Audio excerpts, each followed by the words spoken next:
Good morning दोस्तों। एक छोटी सी कहानी। एक बार की बात है, एक शहर में बहुत बड़े महात्मा जी आए हुए थे। वहाँ पे दीन दुखियों की लाइन लगी रहती थी और उसी शहर में एक व्यक्ति था, बहुत दुखी था। वो ये बात सुनकर महात्मा जी के पास जाता है और महात्मा जी से कहता है, महात्मा जी मैं बहुत कर्ज में डूबा हूँ, मेरी मदद कीजिए, इसका निवारण कीजिए।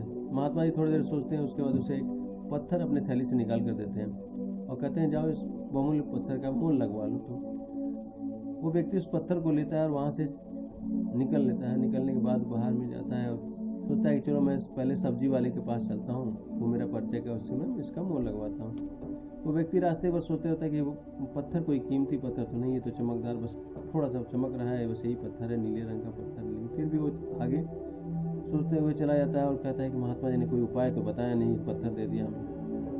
जाता है, एक सब्जी के विक्रेता जो परिचय में थे उसको वो पत्थर देता है और कहता है कि इसके कितने मोल लगा सकते हो इस पत्थर के। वो विक्रेता कहता है कि इस पत्थर के मैं ज़्यादा से ज़्यादा 1000 तक दे सकता हूँ, क्योंकि इसमें आप बता रहे हैं कि महात्मा जी के पास से आपने लाया, हो सकता है उनका आशीर्वाद इसमें, इसलिए मैं 1000 रुपये दे सकता हूँ, अन्यथा इसका कोई मोल नहीं है, तो नीले रंग का एक पत्थर है चमकता हुआ। वो व्यक्ति उस आदमी से कहता है ठीक है, मैं बाद में आपके पास आऊँगा, ये पत्थर मुझे दीजिए। वो पत्थर लेके फिर वहाँ से चला जाता है, अपने मित्र के पास जाता है जो बर्तन का विक्रेता था। उसके पास ले जाके उससे कहता है, मित्र इस पत्थर के क्या मोल दोगे तुम? वो विक्रेता कहता है पत्थर को देखने के बाद, मित्र मैं ज़्यादा से ज़्यादा इस पत्थर के 10,000 रुपये तक दे सकता हूँ, उससे ज़्यादा मैं बिल्कुल नहीं दे सकता।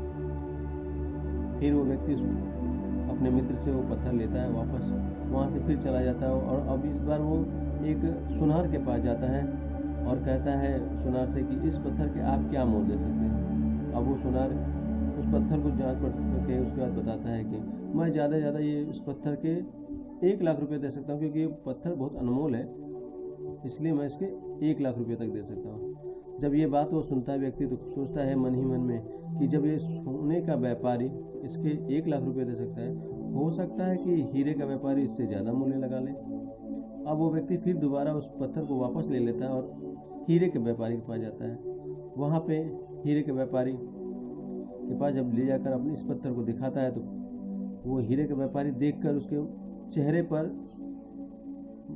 भौचक्का सा रह जाता है हीरे का व्यापारी और कहता है, आश्चर्यचकित होकर कहता है कि आपको ये पत्थर मिला कहाँ से? इस पत्थर का तो मैं मोल दे ही नहीं सकता, ये अनमोल पत्थर है और इसकी जो कीमत है वो मैं पूरी संपत्ति भी अपनी दे दूं, पूरी संपत्ति दे दूं तो भी कम है। अब वो शहर का सबसे बड़ा व्यापारी हीरे का था और उसके ये कहने पर व्यक्ति सोचता है कि वो क्या क्या मोल है इस पत्थर का।